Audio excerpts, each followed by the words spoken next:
అన్న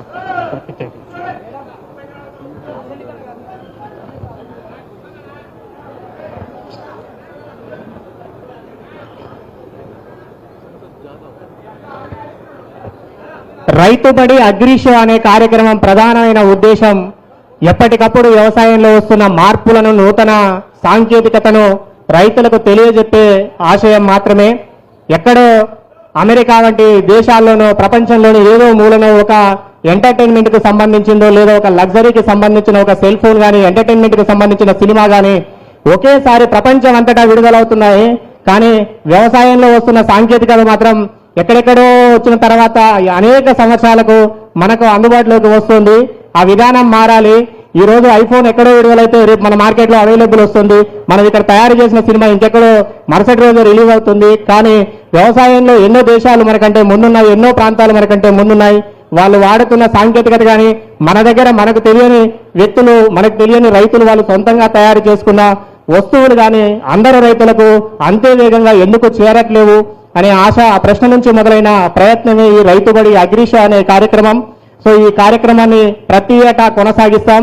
ఇప్పటికే 2024లో నల్గొండ జిల్లాలో చేశాము, 2025లో అనంతపురంలో చేశాము.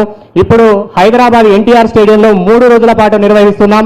ఈ కార్యక్రమం ఇంత విజయవంతం అయ్యింది అనంటే ఎక్కడెక్కడి నుంచో తెలంగాణలోని ప్రతి జిల్లా, ప్రతి మండలం నుంచి రైతులు ఇక్కడికి విచ్చేశారు. ఆంధ్రప్రదేశ్లోని శ్రీకాకుళం నుంచి మొదలుపెట్టి చిత్తూరు జిల్లా వరకు కూడా రైతులు ఈ రోజు ఇప్పటికీ ఈ హాల్లో కూడా చాలా మంది ఉన్నారు. కర్ణాటకలోని బీదర్ నుంచి కోలార్ అనేక ప్రాంతాల వరకు, బీదర్ నుంచి గుల్బర్గా, రాయచూర్, యాద్గిర్ ఇట్లా ప్రతి ప్రాంతం నుంచి కూడా రైతులు ఇక్కడికి విచ్చేశారు. అంటే రైతులకు ఇలాంటి కొత్త విషయాలు తెలుసుకోవాలన్న ఉత్సాహం ఎంత ఉంది అనే విషయాన్ని మనం ఈ రైతుల యొక్క ఇక్కడికి తరలి రావడాన్ని బట్టి అర్థం చేసుకోవచ్చు. సో ఈ కార్యక్రమం ప్రతి ఏటా నిర్వహిస్తాం. జిల్లాల్లో నిర్వహించి కొంత ఇబ్బంది పడ్డాం, ఎందుకంటే పెద్ద కార్యక్రమాలు ఆర్గనైజ్ చేయాలంటే అది ఖర్చుతో కూడిన వ్యవహారం. అయినా కూడా చేశాము. ఇప్పుడు హైదరాబాద్ లో చేయడం వల్ల అనేక ప్రాంతాల వారికి అందుబాటులో ఉంటుంది. ఆదర్శ రైతులు చాలా మంది ఇక్కడికి రాగలుగుతారన్న ఉద్దేశంతో ఇక్కడ ఏర్పాటు చేశాం. మున్ముందు మళ్ళీ జిల్లాల్లో కూడా చేస్తాం. 2027 ఫిబ్రవరి 3 నుంచి 7 వరకు 5 రోజుల పాటు హైదరాబాద్ లో అవుట్స్కట్స్ లో ఇంతకు 3 వ్యవసాయ ప్రదర్శన చేసుకుందాం. ప్రపంచ స్థాయి వ్యవసాయ ప్రదర్శన వచ్చే సంవత్సరం నిర్వహిస్తామని ఇప్పటికే అంతటా పెట్టిన బోర్డుల మీద చెప్తున్నాం. ఈ ఏడాది కాలం కష్టపడతాం. ఈ కార్యక్రమం ఇంత విజయవంతం కావడానికి దాదాపు 40 మంది మనుషులు 40 రోజుల నుంచి నిద్ర లేకుండా కష్టపడి పనిచేస్తున్నాం. రోజుకు 2-3 గంటలు మాత్రమే నిద్రపోతున్నాం. ఈ కార్యక్రమం అందుకనే ఇంత సక్సెస్ అయ్యింది. అనేక అంశాలు ఇక్కడ ఉంచాం.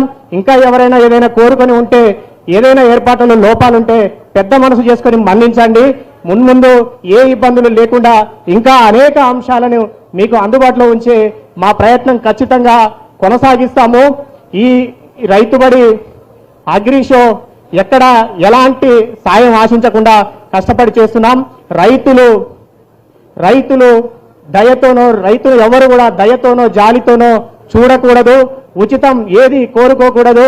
ప్రభుత్వాల నుంచి మద్దతు ధర కావాలన్నా, ప్రభుత్వం నుంచి సబ్సిడీ రావాలన్నా, ప్రభుత్వం మనం సాగు చేస్తున్న పంటలకు ప్రోత్సాహకాలు ఇవ్వాలన్నా అది మన హక్కు మాత్రమే తప్ప మనం దయనో జాలో కాదు. వాళ్ళు దయతో ఇచ్చేదో మనం జాలితో తీసుకునేదో కానే కాదు. కాబట్టి మనం ఉచితాలు కోరుకోకూడదు. ఖచ్చితంగా ప్రభుత్వాల నుంచి అడిగి తీసుకోవాలి, పోరాడి సాధించుకోవాలి తప్పితే. అందుకనే ఒక 50 రూపాయలు ఎంట్రీ టికెట్ పెట్టాం. ఉచిత దానికి విలువ లేదు. ఉచిత భోజనమో ఉచిత బస్సు సౌకర్యమో కల్పిస్తామని ఎవరిని పిలవలేదు. 50 రూపాయలు ఎంట్రీ టికెట్ పెడితే కూడా ఇంతమంది వచ్చారంటే దాన్ని తెలుసుకోవాలన్న ఉత్సాహం మీలో ఉంది. వారు ఖచ్చితంగా మున్ముందు వారి నాయకత్వంలో కానీ ప్రభుత్వం దృష్టికి తీసుకెళ్లి కానీ వారు భవిష్యత్తులో అధికారంలోకి వస్తే చేసే సందర్భంలో కానీ ఇలాంటి ఇంతకు మించిన కార్యక్రమాలు రైతుల కోసం చేయాలని కోరుకుంటూ ఈ కార్యక్రమాన్ని ఉద్దేశించి హరీష్ రావు గారిని మాట్లాడాల్సిందిగా కోరుతున్నాను.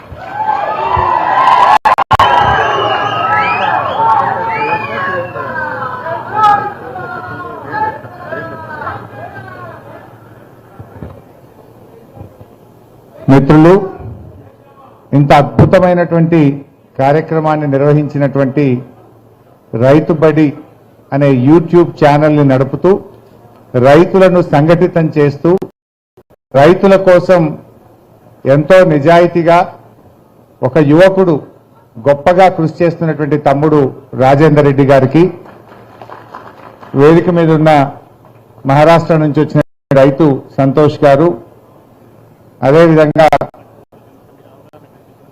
పట్టు పురుగు కంపెనీ మీద అవగాహన కల్పించిన శాస్త్రవేత్తలు, రైతులు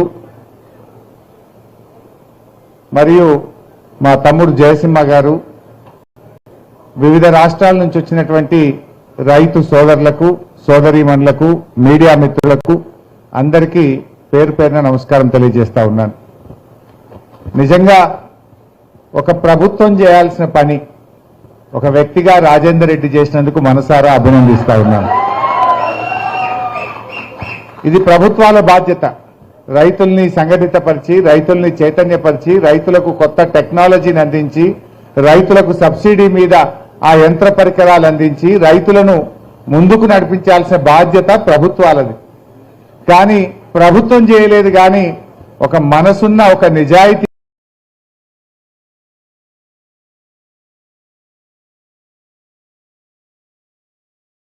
మంది రైతులు ఉంటారు అని నేను అనుకోలేదు. అసలు ఇసుకేస్తే రాలని జనం ఎక్కడ చూసినా ఎంతో ఉత్సాహంగా అన్ని విషయాలు తెలుసుకునే తాపత్రయంతో రైతులు కనబడతా ఉన్నారు. ఇంకా సంతోషం ఏంటంటే 70-80% యువ రైతులే కనబడతా ఉన్నారు నాకు, young farmers. I'm so happy. And తమ్ముడు రాజేందర్ దాదాపు 30 లక్షల మంది సబ్స్క్రైబర్స్, అంటే దక్షిణ భారతదేశంలోనే రైతుల కోసం ఒక యూట్యూబ్ ఛానల్ను పెట్టి రైతుల్ని చైతన్యపరుస్తూ నంబర్ 1 స్థానంలో నిలిచినాడు మన రైతు బడి, మన రాజేందర్ రెడ్డి గారు. ఇలాంటి ఒక మంచి ప్రయత్నం జరగడం నిజంగా చాలా సంతోషం. నాకు కూడా వ్యవసాయం అంటే చాలా ఇష్టం. వ్యవసాయ కుటుంబం నుంచి వచ్చిన వాళ్ళం. ఈ పట్టు పురుగులు ఇప్పటిదాకా